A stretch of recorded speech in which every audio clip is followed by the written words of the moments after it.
The Little Rock Compassion Center is the largest homeless shelter in Arkansas. Have you ever seen a homeless person on the street and looked away or turned a blind eye?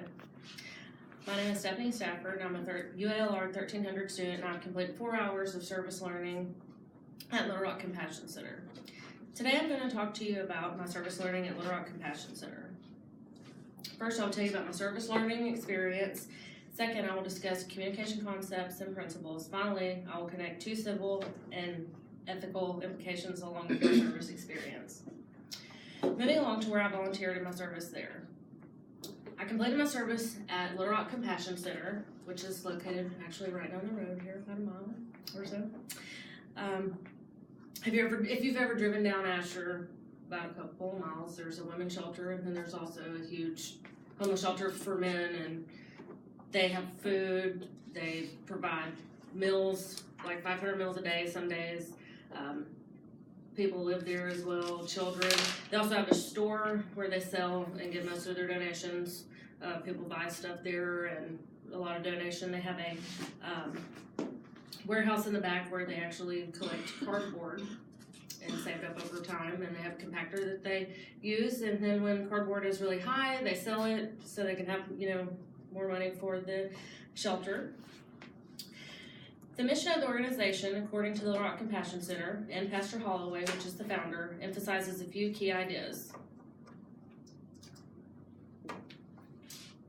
Restoring lives through the love of Jesus Christ, housing and feeding the homeless, teaching them how to manage money and pay bills.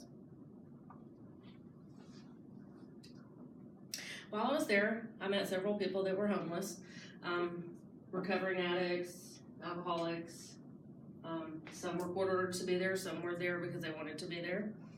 I met a lady named Miss Melissa.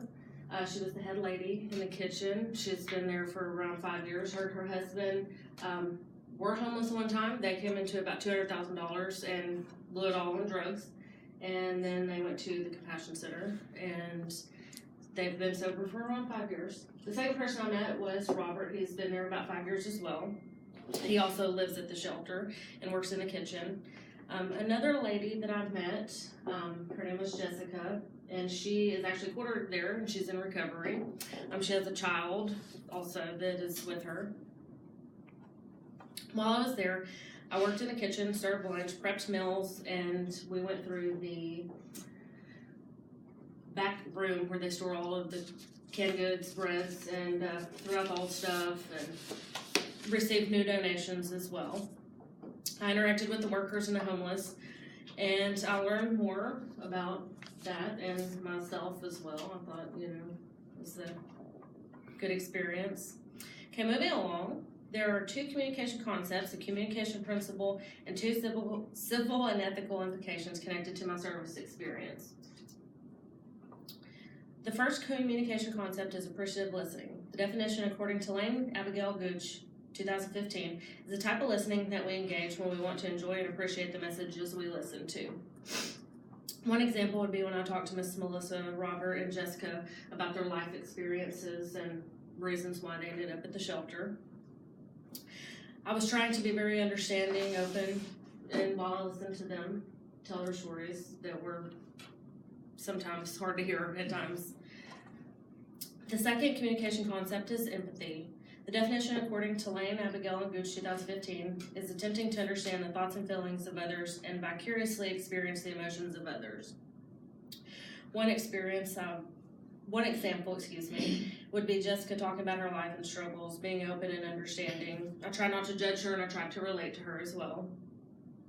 Communication principle. The communication process is complex.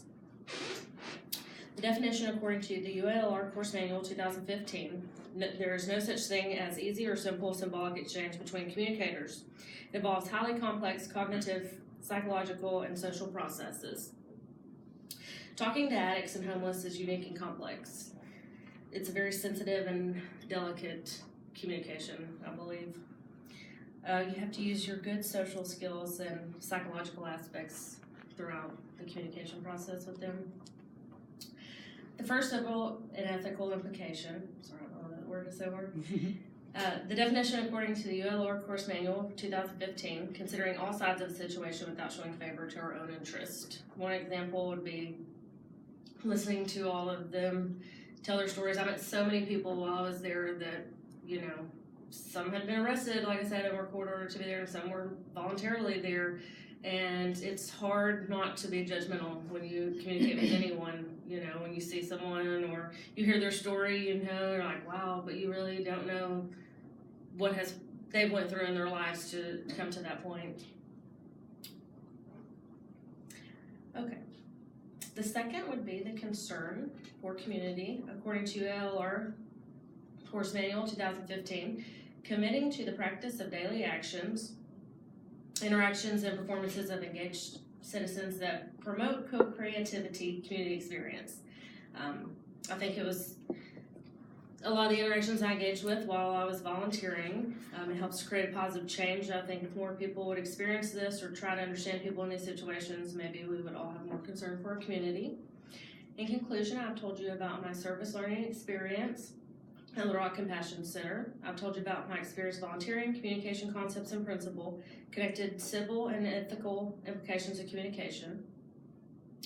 Volunteering and helping those in need can help change our community. Do you know how you can help? If so, or if not, I'm sorry, get with me after class. Thank you.